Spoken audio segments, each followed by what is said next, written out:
Louvado seja o nome do Senhor. Que maravilha, que privilégio poder retornar a esta casa após 26 anos. Estava aqui e passou um filme em minha memória, há 26 anos atrás, batizado aqui no tanque, era aqui atrás. Vendo, pastor Jairo foi o meu líder da mocidade geral.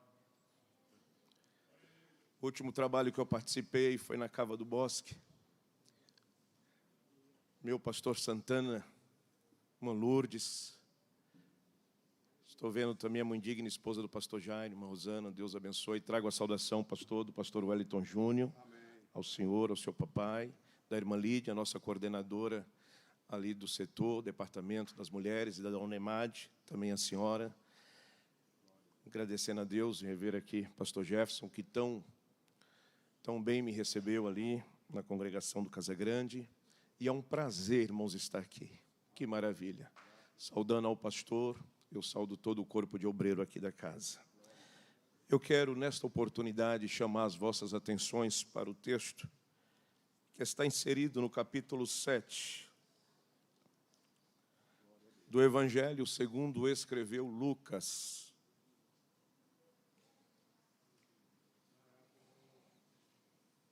Bendito é o nome do Senhor. Tu és fiel, Jesus. Todos encontraram? O capítulo 7, ele vai destacar 4 passagens distintas. Ele vai dizer a respeito do centurião de Cafarnaum. Ele vai falar a respeito do filho da viúva de Naim. Ele vai falar a respeito da dúvida do profeta João Batista. E ele vai falar a respeito da mulher pecadora que ungiu os pés de Jesus. Eu vou estar lendo alguns versos desta passagem do capítulo de número 7, para estar meditando com a igreja nesta oportunidade. Capítulo 7, versículo de número 1 a seguir, vai dizer assim: depois de concluir todos esses discursos perante o povo, entrou em Cafarnaum. Verso de número 6. E foi Jesus com eles, mas quando já estava perto da casa, enviou-lhe o centurião uns amigos, dizendo-lhe: Senhor, não te incomodes, porque não sou digno que entre debaixo do meu telhado. Verso de número 11. Do mesmo capítulo, em apreço. Aconteceu pouco depois, e ele, a cidade chamada Naim, e com ele ia muito dos seus discípulos, e uma grande multidão. Verso 13. E vendo o Senhor, moveu-se de íntima compaixão por ela, e disse-lhe: não chores. Verso de número 21 do mesmo capítulo. E na mesma hora curou muitos de enfermidades, de males, de espíritos maus, e deu vista a muitos cegos. E respondeu então Jesus e disse: ide-lhe e anunciai a João o que tendes visto e ouvido. Os cegos veem, os coxos andam, e os leprosos são purificados, e os surdos ouvem, e os mortos ressuscitam, e os pobres anuncia o Evangelho. Ainda no mesmo capítulo em apreço, vamos ler o verso de número 44. E voltando para a mulher, disse-lhe: Simão, vês tu esta mulher? Entrei em tua casa, não me deste água para os pés, mas esta regou-me os pés com lágrima e enxugou com seus cabelos.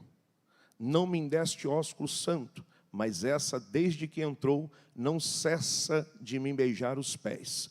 Não me ungiste a cabeça com óleo, mas essa ungiu-me os pés com unguento. Por isso te digo que os seus muitos pecados lhe são perdoados. Amém?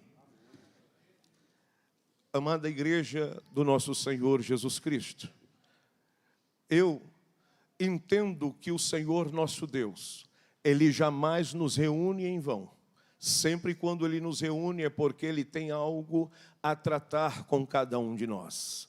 E mais uma vez, neste culto, o Senhor tem uma palavra ao meu e ao seu coração. Haja vista que o Senhor, Ele nos conhece de uma forma toda especial.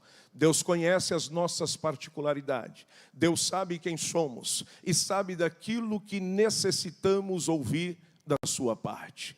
É interessante nós destacarmos que, entre o capítulo 7, a qual Lucas faz questão de registrar, essas passagens bíblicas que muito chamam a minha atenção. Nós entendemos que quando Jesus, Ele está nas mediações, e este centurião que chefia, ou liderava, ou tomava conta de praticamente 100 soldados, ele tem notícia que Jesus está na região. E aí o texto vai nos dizer que ele tem um dos seus criados que está enfermo em casa, a qual ele estimava muito. E aí então ele manda os seus servos ir ter com Jesus e convidar Jesus para que fosse dar saúde ao seu servo, ao seu criado. E quando os enviados vão até Jesus, eles é interpelado pelo Senhor, dizendo: mestre, este homem, ele é alguém que tem um carinho muito grande, uma estima muito grande por nós, até sinagoga já construiu aqui. E Jesus diz: eu vou até lá e vou dar saúde ao seu criado. Mas o que eu acho interessante é que quando Jesus está indo, aquele mesmo centurião, ele agora envia outros servos dizendo: vai lá e diga para ele, não precisa vir, porque eu sou homem de autoridade. E digo a este vai, e ele vai. Digo a este vem, e ele vem. Digo ao outro, faz isso, e ele faz. E eu sei, no meu íntimo, se ele proferir somente uma palavra, o meu criado será curado. Quando Jesus ouve isso, Jesus se maravilha da fé daquele centurião, que não estava inserido dentro da promessa abrâmica. Mas quando o Senhor quer salvar, Ele salva, porque o poder é dEle, Ele faz da maneira que Ele quer. E o que eu acho interessante é que o Senhor fica maravilhado. Tamanha é a fé daquele homem, e diz: assim como ele crê, será feito. E na mesma hora o seu criado foi curado, teve a saúde restaurada. Que maravilha, coisa extraordinária. Então eu posso destacar aqui a fé deste homem. No capítulo de número 7, nós encontramos Lucas registrando a fé deste homem. Fé esta que faz Jesus ficar maravilhado pela atitude dele. A atitude de reconhecer que não era digno de receber Jesus debaixo do seu telhado. E aí eu fico pensando, qual de nós que éramos dignos? A Bíblia diz que todos nós pecamos e destituídos estávamos da glória dele. Mas por graça e por misericórdia, lá na cruz do Calvário, Ele me achou, Ele te achou, Ele abriu a porta da salvação. E hoje nós estamos aqui dizendo: obrigado, Senhor, pela tua bondade sobre as nossas vidas. Mas também dentro do capítulo de número 7, nós encontramos aqui o choro de uma mãe, o choro de uma mulher. A Bíblia é enfática, Lucas registra que esta mulher, que era viúva, já tinha perdido o seu esposo, agora depositava toda a sua expectativa no seu filho.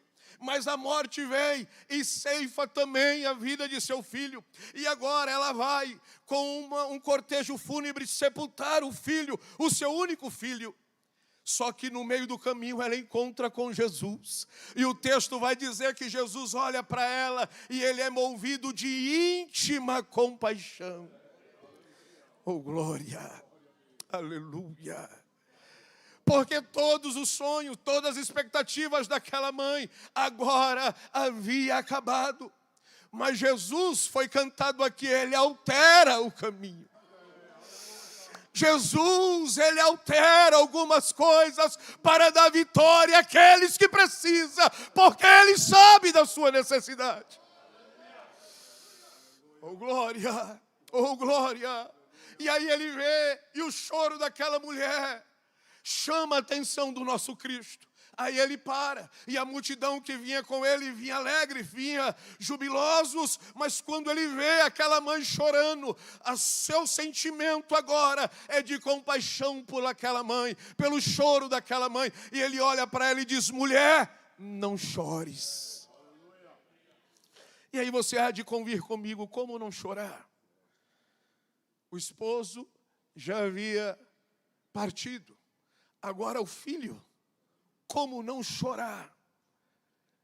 E aí Jesus diz a ela: não chores, mulher, não chores. Jesus tem um controle de tudo na mão dele, minha querida. Jesus tem um controle de tudo na mão dele, meu querido. Se Ele está mandando não chorar, porque Ele sabe o que Ele vai fazer.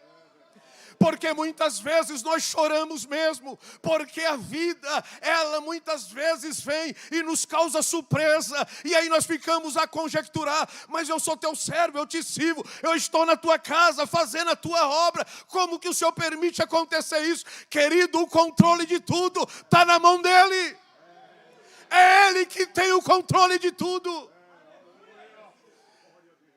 Aleluia, oh glória. E Ele, conhecendo o estado daquela mulher, Ele diz para ela: não chores. Ele toca no esquife e diz para o menino se levantar.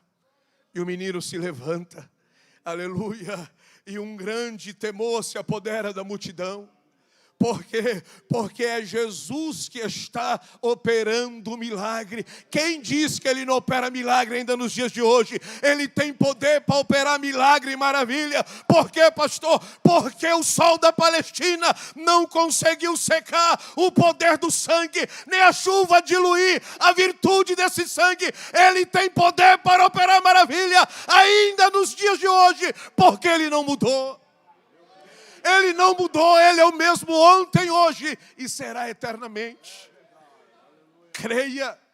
Então nós vemos aqui a fé de um homem que não estava inserido dentro do pacto abrâmico.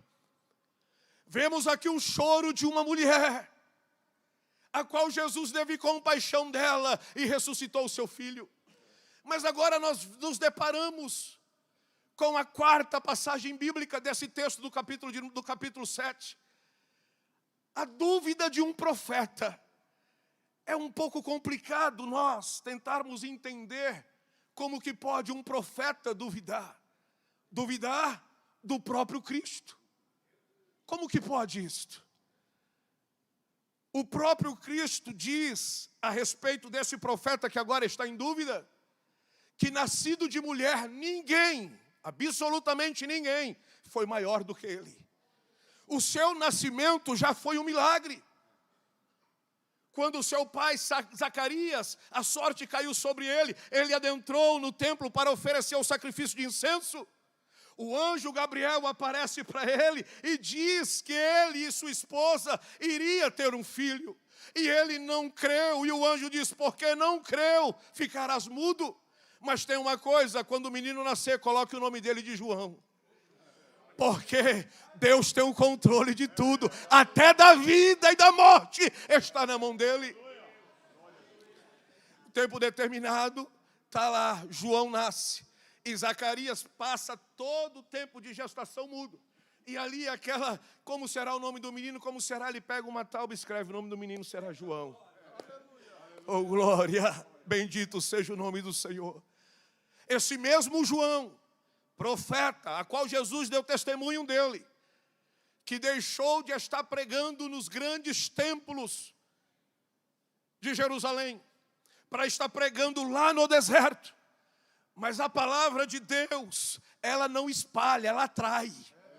Eu disse isso ontem lá na congregação do pastor Jefferson. A palavra de Deus, ela atrai. Prega a palavra que o povo vem. Ensina a palavra que o povo vem. Porque a palavra é de Deus. João Batista não estava no templo, estava no deserto, mas pregava a verdade. E o povo saía de Jerusalém para ir ter com ele no deserto, para ser batizado por João. Que maravilha! Oh, aleluia, aleluia, bendito é o nome do Senhor. Este mesmo João agora, ele está a batizar nas águas do Jordão. Jesus vai ter com ele, e ele diz: Senhor, eu que careço de ir até ti, tu vens até mim. João, precisamos cumprir as Escrituras. E ele se deixa ser batizado por João. O céu se abre, Deus fala: eis aí meu filho amado, em quem eu me comprazo. Ou seja, e ele vai agora conduzido pelo Espírito ao deserto. João viu tudo isso. João sabia. Chegou um momento que João diz: eis aí o Cordeiro de Deus que tira o pecado do mundo.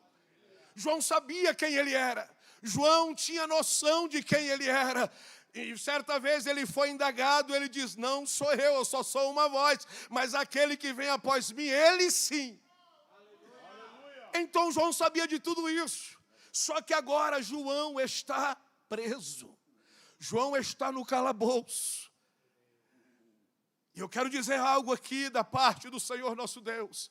Profetizar quando as coisas estão boas é fácil. Falar que Ele é o Cordeiro de Deus quando o vento está soprando ao nosso favor é fácil. Mas quando o negócio aperta e Ele está lá no calabouço, com a sua cabeça a prêmio, aí a dúvida chega. Aí ele chama os seus discípulos e diz: olha, eu estou com dúvida. Eu estou com dúvida, vai lá, vai até o Messias e pergunte a ele se ele é o Cristo ou devemos esperar outro. Quando o negócio aperta, às vezes a dúvida chega: mas não é pastor, não é obreiro, não é presbítero, não é diácono, não é membro, não conhece a palavra, mas somos limitados. Grande aqui é Ele, soberano aqui é Ele, eterno aqui é Ele, e bendito seja o nome dEle. A dúvida chegou, e aí os dois discípulos de João vai. E Jesus está pregando, irmão, que coisa linda. Jesus está com a multidão curando, ensinando a respeito do reino, curando os cegos, dando audição aos surdos, curando os paralíticos, operando milagres e maravilha, a multidão maravilhada, recebendo milagre e cura. Aí os discípulos chegam e dizem: mestre, somos discípulos de João, e ele manda perguntar-te se tu és o Cristo ou se devemos esperar outro. Ah, irmão, Jesus é lindo. Igreja, Jesus é lindo. Jesus poderia bater no peito e dizer: por que ele está com dúvida? Ele não é o anjo que foi enviado para preparar o meu caminho? Ele não sabe quem eu sou? Não. Você não precisa dar testemunho de você mesmo. Tem um Deus no céu. Tem um Deus no céu que pode soprar o seu nome. Tem um Deus no céu que sabe onde você congrega, sabe onde você mora, sabe da tua história, sabe de onde você veio. Tem um Deus no céu que te conhece. Jesus olha e diz: olha, João mandou perguntar isso? Mandou. Diga a ele que os cegos enxergam, os coxos andam, os mortos são ressuscitados, e aos pobres e necessitados é anunciado o reino do céu através das boas novas. Ô irmão, a Bíblia não fala, mas me permita, meu presidente, dizer algo aqui. Eu penso que João estava lá no calabouço esperando a resposta, pastores. E aí, o que ele disse? É ele mesmo ou devemos esperar outro? O que ele falou? O que ele falou? Ô João, ele mandou dizer-te que os cegos estão enxergando, os paralíticos estão andando, os surdos estão ouvindo. O mestre mandou dizer, João, que aos necessitados, aos carentes, é anunciado as boas novas do reino. Aí João entende, é Ele. É Ele.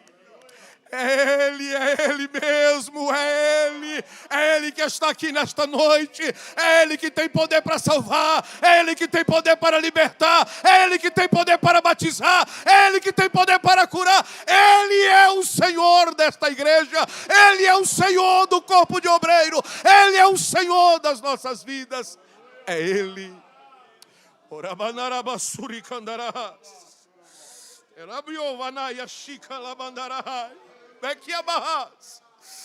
Tira a dúvida do teu coração, é Ele.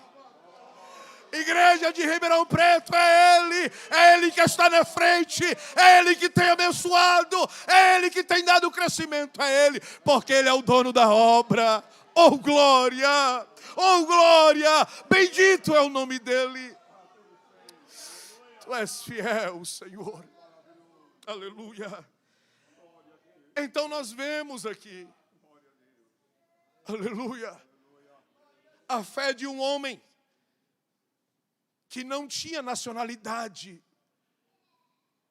judia.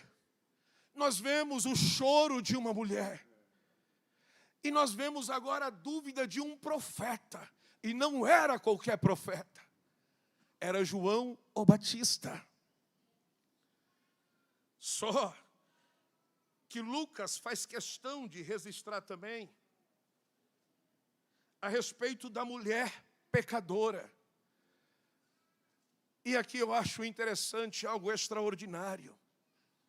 Se já é extraordinário ver alguém que não está inserido dentro do contexto abrâmico dizer, eu creio, se ele proferir só uma palavra, o meu criado vai ser curado, já é extraordinário.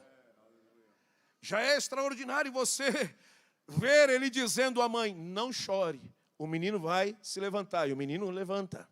Já é extraordinário ele dizer ao seu profeta, é eu que curo, é eu que liberto, é eu que estou fazendo esses milagres e prodígios, pode tranquilizar o seu coração, sou eu, fique em paz. Em outras palavras, agora você imagine esta mulher, a qual Jesus foi convidado para uma certa casa, aonde tinha um certo homem por nome de Simão. E ali ele está, naquela casa, ladeado com os seus discípulos. E aquele homem que convidou a Jesus está maravilhado porque Jesus estava na casa dele, juntamente com todos os seus discípulos. E o que eu acho interessante é que este homem se sentiu honrado pela presença de Jesus na casa dele. Era convidado de honra. Jesus foi convidado para estar ali, Jesus foi. E com certeza havia todo um cuidado especial. Com certeza havia toda uma segurança para ninguém adentrar aquele lugar. Por quê? Porque Jesus estava ali. Jesus estava presente naquele lugar.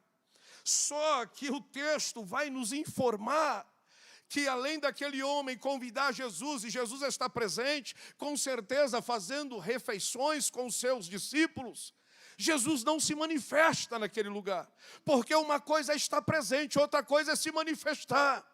Deixa eu dizer algo, quando eu cheguei aqui, estava louvando o nome do Senhor, e eu sei que Ele está, porque a presença dEle já invadiu meu coração.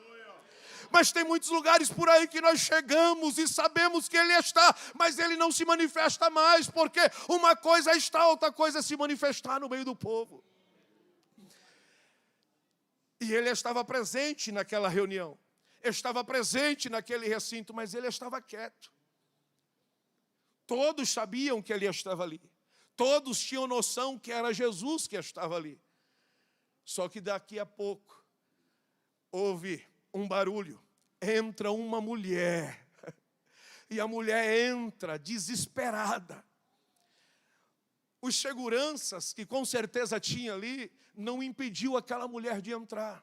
E aquela mulher entra e ela corre em direção à mesa. Porque ela sabe que na mesa tem alguém que é diferente. tem alguém que é diferente. E ela corre e ela não procura os assentos, ela não procura um lugar de honra na mesa, mas ela vai e olha e encontra os pés de Jesus. Ela encontra o pé de Jesus. E ela começa a lavar os pés de Jesus com as suas lágrimas e a enxugar com seus cabelos. E aquilo começa a chamar a atenção de Jesus. E aí aquele que tinha convidado a Jesus disse, se ele fosse profeta, ele sabia que essa que está tocando nele é uma pecadora. Mas ele não teve coragem de beijar Jesus. Ele não teve atitude de lavar os pés de Jesus, nada disso. Ele convidou Jesus, recebeu Jesus, mas não teve uma atitude dessa. Porque para ele, Jesus era só um convidado. Mas para aquela mulher pecadora, Jesus era o Salvador, era aquele que iria perdoar todos os seus pecados. E aí ela está ali chorando e enxugando com os seus cabelos. Aí daqui a pouco, Jesus, conhecendo o que o homem estava pensando, ele quebra o silêncio. Olha que coisa maravilhosa. Vamos para a Bíblia. Diz assim, verso de número 37. Eis que uma mulher da cidade, uma pecadora, sabendo que ele estava à mesa em casa do fariseu, levou um vaso de alabastro com unguento, e estando por detrás aos pés, chorando, começou a regar-lhe os pés com as suas lágrimas e a enxugar com os seus cabelos da sua cabeça, e beijar-lhe os pés, e ungi-lhe com unguento. E quando isso viu o fariseu que tinha convidado, falava consigo mesmo, dizendo, se este fosse profeta, bem saberia qual a mulher que lhe tocou, pois é uma pecadora. Verso 40. Olha que coisa linda. Respondendo Jesus disse-lhe, Simão, uma coisa tenho a dizer-te. E ele diz, mestre. Um certo credor tinha 2 devedores. Um devia 500 dinheiro e outro 50. E não tendo eles com que pagar, perdoou a ambos. Diz-me, pois, qual deles amará mais? Simão respondeu e disse, tenho por mim que aquele a quem mais perdoou. E ele disse, julgaste bem. E voltando para a mulher, disse, Simão, vês tu esta mulher? Entrei em tua casa, não me deste água para os pés, mas esta regou-me os pés com lágrima e enxugou com seus cabelos. Não me deste ósculo santo, mas essa, desde que entrou, não tem cessado de beijar os meus pés. Não me ungiste a cabeça com óleo, mas essa ungiu-me os meus pés com unguento. Por isso te digo que os seus muitos pecados lhes são perdoados. Ô igreja, eu acredito que naquele momento o Simão ficou atônito, estarrecido, porque era ele que tinha convidado Jesus. Era ele que tinha que reconhecer que quem estava na mesa não era simplesmente um mestre, não era simplesmente um profeta, não era simplesmente um rabino da Galileia, era alguém que tinha uma posição mais elevada. Por isso que a mulher foi e encontrou os pés dele e começou a beijar, começou a lavar com as suas lágrimas, porque, aleluia, ela entende que quem está na mesa não é simplesmente um profeta, não é simplesmente um mestre, não é simplesmente um sacerdote, mas é o Rei dos Reis, o Senhor dos Senhores. E o que eu acho interessante é que rei se beija nos pés, e ela está dizendo, aqui no vosso meio tem o rei, e ele não é simplesmente rei, ele é Rei dos Reis e Senhor dos Senhores, por isso que eu estou beijando os pés dele. Que coisa extraordinária, que coisa linda. E o que me chama a atenção é que Simão fica boquiaberto, porque a atitude não partiu dele. A atitude não veio dele, a atitude veio de alguém que não foi convidado para estar ali. mas ela tinha desejo de adorar o Mestre, de pedir a graça e a misericórdia do Mestre, e assim ela o fez. E quando ela faz isso, o silêncio é rompido, e o Mestre se aponta para ela e diz: mulher, os teus muitos pecados te são perdoados. Oh, glória! Oh, glória! Às vezes nós ficamos com vergonha de nos entregar na presença dEle totalmente, mas você sabe quem Ele é. Você sabe o que Ele representa para você, igreja. Você sabe aquilo que Ele já fez por você e pelos teus. Em outras palavras, tu sabes quem Ele é. Então tem momento que nós chegamos na presença dEle, devemos nos derramar, porque sabemos que Ele é Rei dos reis e Senhor dos senhores, porquanto nesta hora, neste momento, a Ele a honra, a Ele a glória, a Ele o louvor, a Ele a adoração, a Ele o tributo, porque Ele é o Senhor das nossas vidas. Ele é o Senhor da tua história. Adore a Ele. Exalte o nome dEle. Pastor, eu não sei adorar. Você sabe, você é salvo, é lavado no sangue do Cordeiro. Você sabe adorar porque Ele é o teu Senhor. E o que me chama a atenção, que ela não foi procurar uma posição de honra na mesa, não. Ela foi nos pés. Oh, aleluia. Estavam todos ao lado dele na mesa, em posição de honra. Mas ela foi nos pés. Olha que coisa linda. E aqueles que estavam ladeando ele na mesa, agora toda a atenção de Jesus está para aquela mulher. Porque ela conseguiu chamar a atenção dele com a adoração que ela praticou naquele momento. Então eu posso deixar muito claro aqui para vocês, no texto de do capítulo de número 7, as 4 verdades desse texto. A fé de um homem, a lágrima de uma mulher, a dúvida de um profeta e a adoração de uma pecadora. E baseado nisso, quando eu sentei aqui nessa tribuna, me veio à minha mente toda uma história de quase 26 anos atrás. Lá no Quintino 1, eu contei lá ontem na nossa congregação. Está aqui a minha mãe, irmã Ruth, sempre orando por nós. Somos em 4 homens. Pela misericórdia do Senhor, 2 de nós servimos a Deus como pastor no ministério e 2 são cooperadores da obra.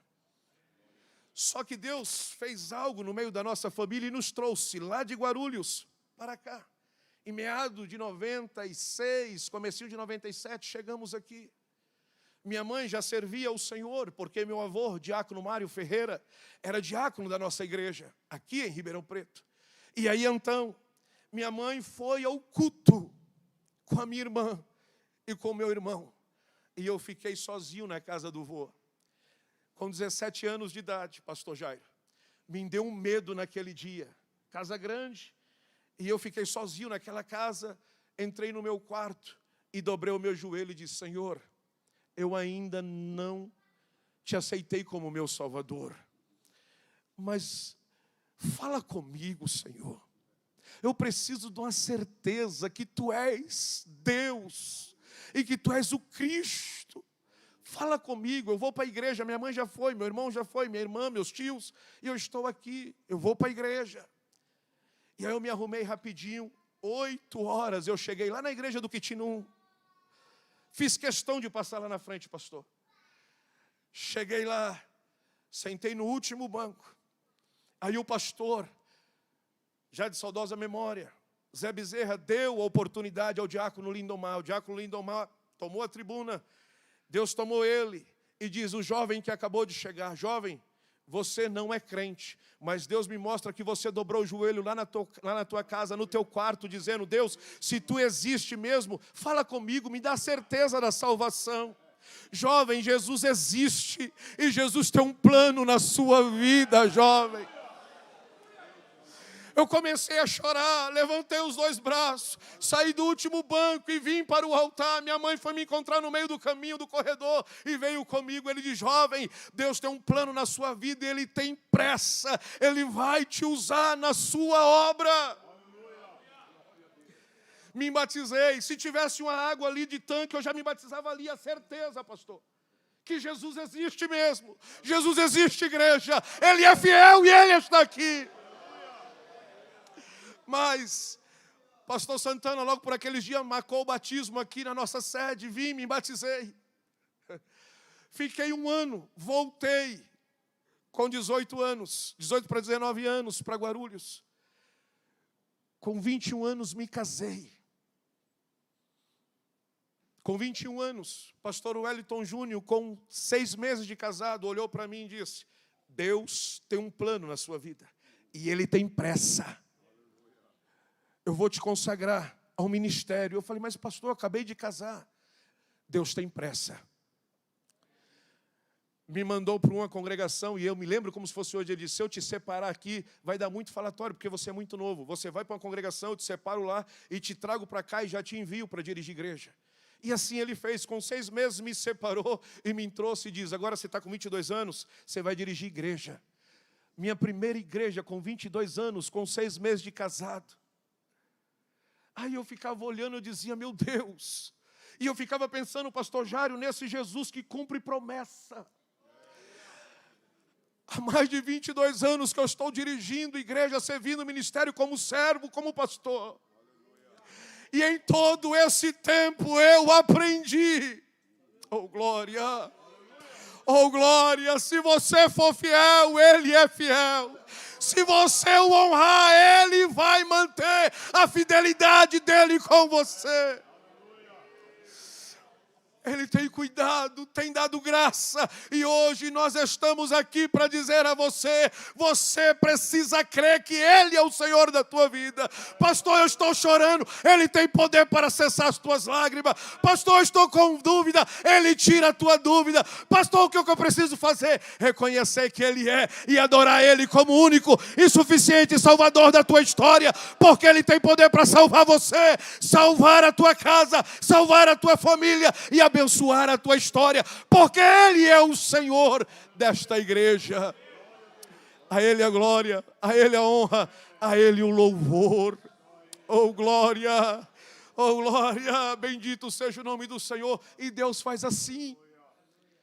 E hoje eu estou aqui. Se passaram muito tempo, eu estou aqui. O meu primeiro líder de mocidade foi o pastor Jairo. E hoje eu estou aqui dizendo que o meu Jesus é bom. O teu Jesus é bom, igreja. O teu Jesus é fiel. Aleluia, Ele é fiel. Eu não sei o que está te atribulando. Ele é fiel, fiel, fiel. Fiel é o Senhor. Oh glória, oh glória. Eu vou parar por aqui. Que Deus em Cristo vos abençoe. Que Deus em Cristo continue com as suas poderosas mãos sobre o campo de Ribeirão Preto, abençoando como sempre o abençoou. Pastor Jairo, muito obrigado. Muito obrigado. Deus o abençoe. Em nome de Jesus.